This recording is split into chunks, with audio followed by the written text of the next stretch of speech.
The Accidental Necromancer. Today I'm going to talk about some of my experiences and share my thoughts. Please pardon my bad hair day and bad lighting and etc. But it should be about information, not about me. It's good to smash the image so that we can focus on the information. Now, anything that I say, I want people to take with a grain of salt. Why? Because you're not helping the world if you're making the world blind. Making the world blind is never helping. You want people to see. And for that reason, people need to question anything I or anyone else says. I am an occultist, and I do my practices. I would be doing my practices whether I'm on camera or not. And it would be a waste for me to read the books and do the practices 24/7 if I don't talk about it and help somebody else, maybe. Anyways, having said that, the Accidental Necromancer.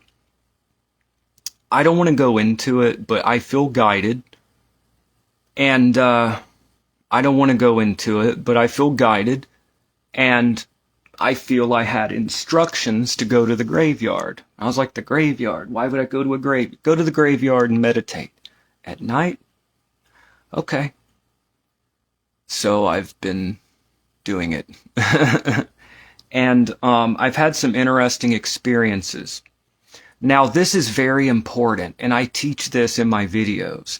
Other people, other internet people have other ways to teach. My way to teach is this. Balance every thought with its opposite.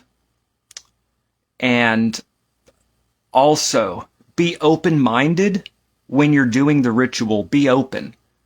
You want to kind of suppress the critical factor in the moment, right? You don't want to be critiquing in the moment. You want to be open to possibilities that magic can happen, that you can talk to the dead, that you can speak to an angel face to face. You need to have that possibility opened up in your mind. It's shutting down the rational factor that's a problem for most modern people. However, after you have the experience, write it down, then bring in the critical factor. Then you bring in the skepticism. Then you think of, well, is there other, could it have been this or that? That is what you do. And that's how you bring in balance. Because if we don't do that, then we're just going to float off into outer space. Okay, we need to have balance. Be open to an experience, then bring in the rational factor. I make zero claims that my experiences are anything more than my own mind, okay? I know that at least they are my own mind. And if I'm totally honest, I believe that they're objectively real also. And maybe that in turn helps me to have more experiences, because I don't have to convince myself. I'm already convinced. Although, anyways, wait, how charged? I'm okay. So I had an experience, and I don't want people to believe my experiences. I want people to question. So my experience was this, and I've never read about this in any book. I've never read about this in any occult book. Never. I've never read about this in any book, and it trips me out. So, a couple nights ago, it was around 2 a.m. I go at 2 a.m. Why? Because the graveyard's open. It's in walking distance from my house. I live in the country. It's 15-minute walk. 15-minute walk from my house. Fast walk. 15-minute fast walk from my house. Anyways, a couple nights ago I was there. I'm plugging in my phone. Please pardon my studio quotation, air quotation marks when I say studio. So I suddenly, once again, last time I say it, I want none of y'all to believe my experiences, okay? I want you to treat my experience like, anyways, okay. Treat it like whatever. Now, but this is my experience, whether objective or not. In one moment, I felt surrounded by dead. And the best way I could describe the feeling is like flipping on a light and suddenly you're surrounded by insects or something that you were not previously privy to. Now, granted, I went to the cemetery to ask for just such an experience, but This was a couple days ago. Out of nowhere, it's like a light was flipped on. I'm surrounded. Now, because I went from no feeling of anything to I'm surrounded in an instant, it freaked me out. And I started being like, I'm so sorry. I don't mean any offense, you know. I'm basically like a modern occultist, holy man person, right? I'm like a holy man. I don't mean offense. I'm here to learn. I come in respect. When I come in the cemetery, by the way, I knock at the gates. I leave offerings that are perishable for several reasons. First of all, I don't want offerings to build up and just dirty the cemetery. I want them to decompose. Also, the connection like attracts like. Anyway, I knock at the gates. I leave a perishable offering, and most people will not do this. A lot of people will think it's gross, but I get down on the ground, I kiss the ground, and then I stand up and I walk in. And when I leave, I do the same process. I knock at the gate. I thank them. I make this sign, which is not necessarily Christian. It could be Hindu or anything, whatever. It's found in many cultures. And then as I leave, I kiss the ground. I do like that. One person brought up walking away backwards. I'm not doing it that. This is the protocol. It's been working. But anyways, back to my experience. I felt surrounded. I go at 2 o'clock in the morning because I'm going in with respect. It's not like I'm doing anything wrong, right? I'm literally going in to pray anyways.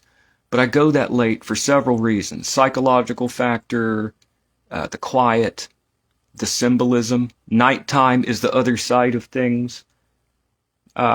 Plus more spirit activity is said to happen at night when people are dreaming and all that. Anyways, I felt surrounded. I'm like, oh, I'm so sorry. Like, look, oh shit. Oh shit. Hey, I mean, no offense. I'm like a holy man. I'm here to learn. I come in reverence. And surprisingly, like, it's like they only like half got what I was saying. And I realized, and I felt like they were just like in awe of me. Again, I'm not saying it's not just in my mind. It felt like, you know how when you're semi-awake and you're just like maybe talking your sleep, you're not really there. You're like halfway there. That's how it felt. It felt like, this is going to sound nuts, okay? It's going to sound crazy. By the way, I've never studied necromancy, surprisingly. All my years of... So I'm going to have to start studying it and seeing, like, if my experiences... But that's the interesting part, if my experiences coincide. I have never heard of these ideas. I've never read it in any book. They were like zombies in my experience, but friendly. Zombies in the sense, like, they were only halfway there. It's like they were more body. Even though they were spiritual, it's like they were more just like vessels or body.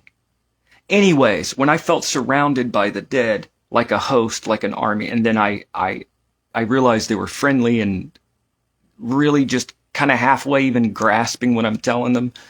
Like, it seemed, I realized in that moment the power of a magician that what could rile up a host of the dead against an enemy. For example, imagine a host of the dead like that. They're all there, like, you know, and they're not going to criticize your instructions. They're just going to go do it. And by the way, I think there are different types of dead energy. I think some are very conscious. And so obviously some people are going to be like, that's not true. Dead people are very conscious and aware. Yes, I'm not saying they're not. I think that maybe there are different types of necromantic energy. So while I do believe that dead people can be conscious and all these things, right? I think I came into contact with something very specific that was new to me.